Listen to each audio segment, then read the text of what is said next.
जो आज यस प्रतिस्पर्धाबाट बाहिरिनु भएको छ उहाँ पनि निर्वाचित हो, किनभने उहाँ पनि कम्पिटिसनमा आउनुभएको छ, उहाँले पनि भोट दिनु भएको छ। त्यसकारण तपाईँहरू जस्तै समान हो, तर पनि हामीले कहिले पनि पहिलो र दोस्रो जिताउनुपर्छ, पास र जिताउनुपर्छ।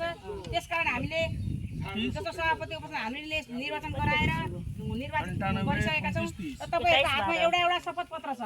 यो शपथ पत्रमा त्यहाँनिर म पछाडि खाली ठाउँमा तपाईँहरूको नाम लेख्ने ठाउँ छ, त्यहाँ आफ्नो नाम भन्नु होला।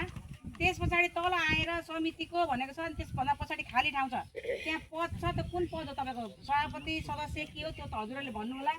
म भन्दै जान्छु, त्यसरी हजुरहरूले भन्नु होला। र त हजुरले यहाँ तल हस्ताक्षर भनेको छ, त्यो हस्ताक्षर गरेर चाहिँ मलाई फेरि फिर्ता पनि दिने है, राख्ने होइन। अनि फेरि मैले खोज्नुपर्छ कहाँ छ भनेर। समितिलाई म मोरङ धेरै हार्दिक बधाई छ तथा 5 वर्ष सफल कार्यकालको शुभकामना। अब यो गाउँमा भएका विभिन्न किसिमका यहाँनिर समस्याहरू आउन सक्छ, ती समस्याहरूलाई जस्तो म जेएनजी हो भनेर एकदम तातो रगत संयमित भएर काम गर्नुपर्ने हुन्छ। नभए हाम्रा हरेक पाइलामा अहिले मान्छे खोजिरहेका छन्, यसले कहाँ गल्ती गर्छ म हानौँ भनेर खोजिरहेका हुन्छ। त्यसकारण तपाईँहरूले भन्छ आफ्नो रिसलाई कन्ट्रोल गर्नु होला, सहीलाई सही भन्न सिक्नु, गलतलाई गलत भन्न सिक्नु।